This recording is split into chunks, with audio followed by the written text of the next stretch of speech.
Yo, what's up? It's Bill of the Universe. I'm going to do a birth chart reading on Lola Tung. I'm watching Summer I Turned Pretty.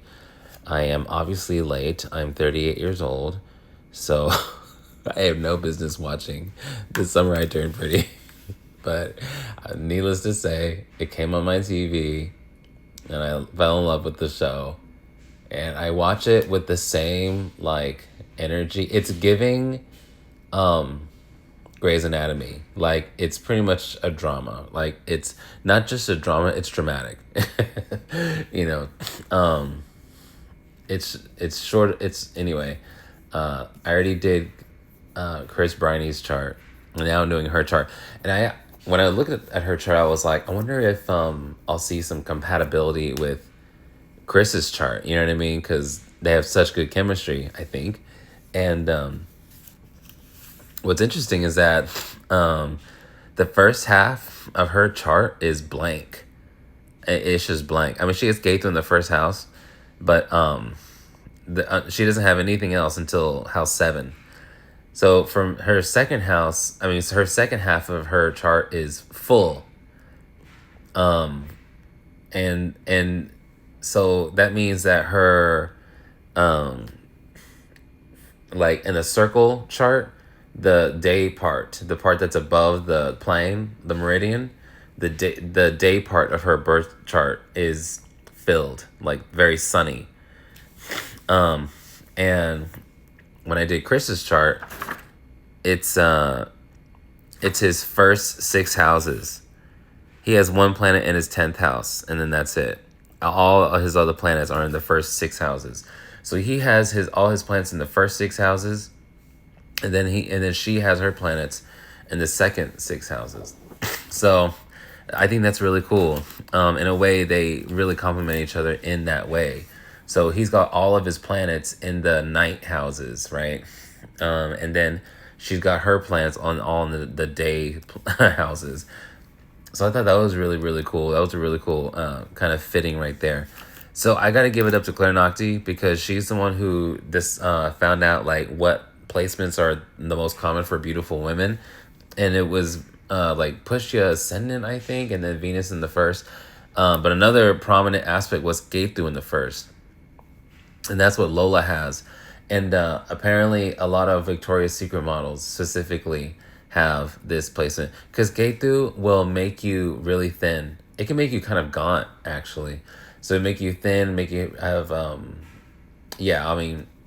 it can give you full lips.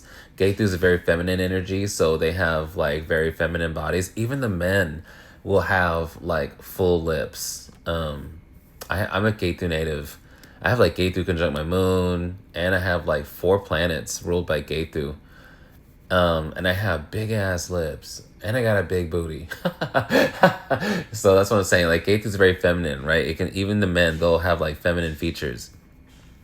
So she has Ketu in the first house. And then the other thing is this is a interesting chart. It's very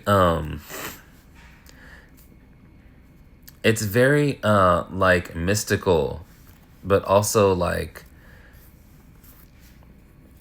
I'm trying to say it without being racist. It's you know how Latinos, and I can say that because I'm Latino. You know how Latinos, there's that stereotype that all of us know witchcraft, or especially all the Mexicans, because we're all native. You know what I mean? All of us have a lot of Native American blood, so we kind of have that vibe even today. Well, she gives me that mystical vibe, and I know she's half Chinese. So I know that, I don't know. I'm trying to say this without being racist. She just seems like she has some type of faraway Asian spiritual gift, psychic ability, or just she very much comes from her mom, and she's very much like her mother, and she comes from a long line of very powerful women. That's one thing I see in this chart. It's kind of hard to. I know it's weird to say it like that, but she does. She gets this. She has this. She's a Scorpio ascendant, and then she's a Scorpio Ketu. So Ketu is your mother's side, and then your ascendant is your body, but it's your ascendant is also just like more true to who you are, like really, really, really an essence of who you are, because it's the body, because it's the spirit, like meeting the matter, the physical earth. So it just gives me the energy that she's like, the way she is the way her mother is, the way her grandmother was. Like, she comes from a long line of women who are kind of very much the same way. And it's very, very like the same mannerisms, like the same this, the same that. It's like, you're definitely so and so's daughter, because you're very much just like that person. I know that's really weird to say, but it's I see it, and because it's because Ketu a lot of times will be ancestors. For example, I told you I'm hella Ketu, right? And I'm a piano player. My dad was a piano player. His dad was a musician, and I'm Colombian. So my father's from Colombia, and then his father is from like a little town, off, only accessible by river, and everyone in that little town like plays an instrument. That's what I'm saying. Like, that's Getu. Getu. It's like you have that connection to your ancestors, and so I see this in her chart. That's what I'm saying. For the fact that she's a Scorpio ascendant, and the fact that she has Scorpio, she's Scorpio Ketu, which is your past lives. It's also your mother's side. And I'm very attached to my mother karmically as well. And I have Ketu conjunct my moon, and moon is the planet of the mother. You know what I mean? So that's what I'm saying. And then my son is in Maka, which is a star ruled by Ketu. So it's like I have this like deep connection with both my parents. Anyway, not that we all, I mean, we all do. But yeah, I just see that in her. I just see that she could just comes from a long line of a very particular type of person, very particular type of family, and the genes are strong, and all. It's with the women especially, and then her moon is in Pushya. That's what I'm saying. So maybe she comes from a really long line of beautiful women, or maybe she comes from Pushya is also Saturn. Saturn is like a very authoritative. Saturn is very organized and very. A Saturn person can run a business. You know what I mean? A Saturn person is not as like the cardinal, or not the cardinal. What's it called? The colonel, or the major. Like in the military. Like, Saturn is definitely the authority figure, and so her moon is in Pushya. So it could mean that she comes from a long line of very authoritative women, or very strong women. I can see that. But Pushya, like I said, Claire Nocti was the one that said that the most beautiful women are Pushya, and she's a Pushya moon. And like I said, the moon is mother, so she could get her. Obviously, she can get her beauty from her mom. But it says, this chart says that her dad is good looking too, because at least either in looks or wealth, like finance, or both. Because she has her sun in Sfati, which is in Libra, and she has her Venus in Sfati. So she has her Venus and moon in Sfati. So Sfati is a star in Libra. You already know Venus rules Libra. So the lord of her sun is conjunct her sun. So, that's interesting. That's another what's it called, compatible thing with her and Chris Briney. That's cool. That's cool.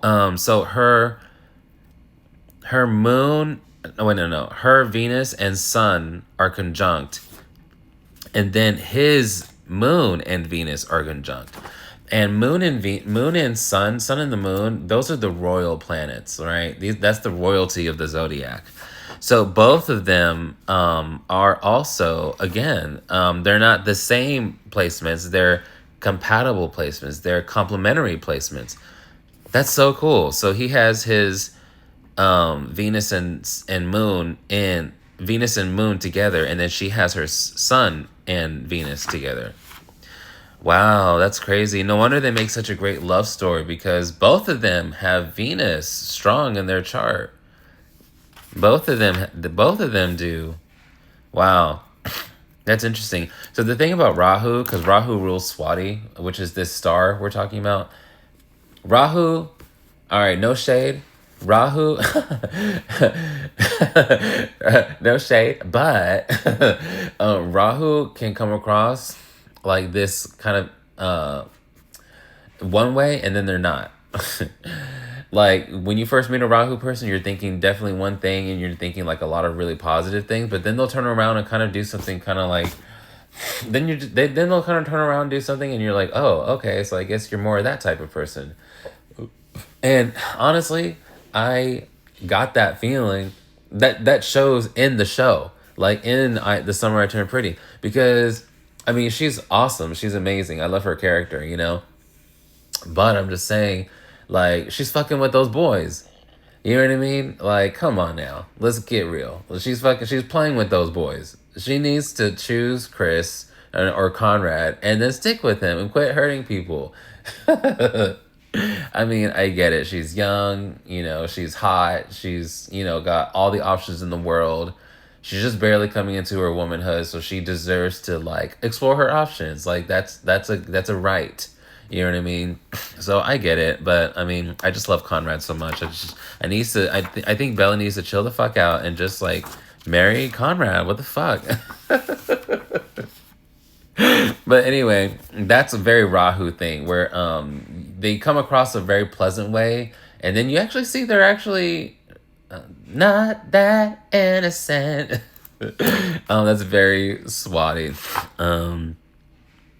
What's also interesting is that her moon is in Pushya. That's a star in Cancer, so she's a Cancer moon, right? So that's moon influence, and then Chris's moon is ruled by Shravana, and Shrava is a moon nakshatra. So Cancer is ruled by the Rashi Cancer is ruled by the moon, and then the Shrava nakshatra is also ruled by the moon.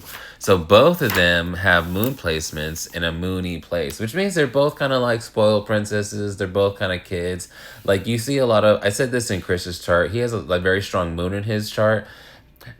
So does she. Moon people, and no shade because I'm a moon person as well. They're very like spoiled. They're very taken care of, and that was me. Like even if you grew up poor, which I did, like your parents are still gonna dote over you. Your parents are still gonna make sure that you are taken care of in every single way, that you have access to as many resources as possible. Like moon kids have very doting parents. You know what I like to think about when I think about moon kids? I think about Princess Jasmine. Because Princess Jasmine, all she wanted to do was leave the palace, and that's what moon kids are. That's what I'm saying. They're like spoiled because they're growing up kind of princesses, you know. Even my brothers, like they used to call me Daddy's Princess, because they were jealous because I was a favorite. Anyway, but like I'm the youngest, right? And I was doted on the most of all my brothers and sisters, and I'm a moon person. Like my moon is in Hasta, and then her moon, you know, with both of these people's moons, it's just there's a lot of like being taken care of, which actually creates a really rebellious side, because they're just yearning for that freedom. When I kept getting like Hosta vibes from her because she's just so pretty. She's not just pretty, but she's elegant looking, right? Like, yeah, it's hard to have that elegant vibe, you know, because to have an elegant vibe, you can't be foul mouthed. You can't like be rude. You can't have a stank face. You can't, you know, you have to be able to like be feminine, play the part, and then like work it. You know what I mean? Like make moves with that feminine, elegant energy. Okay. And that's why I got a Hasta Nakshatra vibe from her, because Hasta is a star in Virgo, and Virgo is the most feminine sign. Like, I'm sorry, it is. Cancer may be the most beautiful sign, and Taurus might be the favorite sign, but I think Virgo is the most feminine sign. And I mean, think about it. Virgo is the only actual woman in the zodiac. You know what I mean? And in folklore, she's a nurse. You know, she's and that's why you see a lot of waitresses and nurses and teachers and just anyone working in the service industry to have hosta, like a strong hosta, and actually a strong Jeshta placement, and she's a Jeshta ascendant. So she definitely could have been a teacher. She could have been a teacher. She could have been a nurse. She could have been a waitress. She could have been anything that uses the hands, actually. Anything that uses the hands to serve people. She could have been a piano player. She has placements for piano player. For being a piano player. Maybe she isn't playing piano right now, but maybe she took lessons as a girl. And they're actually really good. They have a lot of natural... This is actually a lot of natural artistic ability, because at the end of the day, she's a Swati moon. That's Libra. Libra is what? Venus, right? So there's a lot of beauty placements, and there's a lot of, like, weirdly enough, like, talent with the hands. Yeah, and you know what's also interesting about this chart? So Chris Briney has no big penis placements. Sorry, girls. But he does have a lot of strong sexual placements, which you can definitely feel that when you see him, and it just drives me crazy. Anyway, but Lola Tung actually has a few big penis placements, which I think is so interesting, because she's definitely like... Conrad is mush. He's just mush, right? And then Belly is... I mean, she's not like this like strong adult or anything, but she's definitely not as sensitive. She's definitely not as... I mean, she's a good girl. She's got good morals, but she's definitely like there. She definitely pushes her morals, and she definitely like tests her own morals. Where Conrad is just straight up like, my morals have been broken. I want to crawl into a hole. I want to isolate myself. You know, that's in his chart, because Conrad isolates himself all the fucking time. And that's in Chris Briney's chart, actually, isolation. And actually, it's in this chart, too, because she has her she has her sun, Venus, and... Oh, she has her Venus in the 12th. That's interesting. She has her sun, Venus, and Mercury in the 12th house, which can make her, like, kind of an isolating person. Maybe a shy person. Maybe someone who, even if they're, like, very social... Because these people can be very social, but the irony is that they can really, really, really, really value their privacy. And they definitely have a private life, and they definitely choose to keep it. People with a strong 12th house, especially Sun in the 12th house, they have moments where they need to cool down and recharge and be alone. Yeah, this is an interesting chart. It's a good one. Her Ketu's an Anuradha. That's, again, like I said, it's powerful. It's Scorpio. And she's a Scorpio. She's a Jeshta. I wonder if she's actually... And she's Hasta. Interesting. I wonder if she's kind of low-key conservative. Like a conservative person. Like, even as she grows older, maybe she'll be like... just more about family values. More about... And Swati people grow up in suburbs too, and that's also what I saw on Chris's chart, that they grew up in suburbs. Like I said on Chris's chart, people with a lot of Rahu, they grew up in the suburbs. They grew up in a nice little town outside of a major city. So like, Chris is from Connecticut. Hartford, Connecticut, and that's kind of like that's a nice small town. That's just outside of New York City. You know what I mean? So that's what I'm saying. Rahu people tend to do that. I think that's enough. I could say more. Oh, one last thing. Okay. So remember I told you... Hold on. Where's his Venus? His Venus is in Shravana. Oh my God. That's so funny. Okay. So when you have a relationship, someone has to be Saturn. You can have that Saturn energy, or you can have that Capricorn energy. It's the same thing, right? And then someone has to be the moon. So you can have moon energy, or you can have Cancer energy, all right? But there's got to be that play, that back and forth. Because Saturn or Capricorn is the rock, okay? Is the foundation. They don't move. They're sturdy, that you can lean on them. You can rely on them. Cancer is the moon. Moon, it waxes and wanes. Moon doesn't know where it wants to be. Moon is temperamental. Moon is literally bipolar. Right? That's why people with a bad moon, they can be bipolar. Okay? So, Chris, in a man's chart, the Venus is the wife. And in a woman's chart, Jupiter is the husband, right? So, his Venus, right? Chris's Venus, which talks about belly, is in Capricorn, which is Saturn. Okay. And then Lola's Jupiter, which is the husband, which is talking about Chris, is in Aslesha, which is Cancer, which is the moon. So that's saying that in this relationship, she is actually the dominant one and he is the wife. He is the beautiful one. He, not that she's not, I'm just saying, I mean, he's got Venus conjunct moon. I mean, hello. He's a man with Uttarabhadrapada sun with Venus conjunct moon. And then her Jupiter's in Aslesha. Yeah, and like I said, she's got that. She's a Scorpio ascendant and a Scorpio Ketu. She's too powerful. She's gonna be way powerful than Conrad, and so she's gonna be the one to make all the decisions. She's gonna be the one to kind of run the relationship.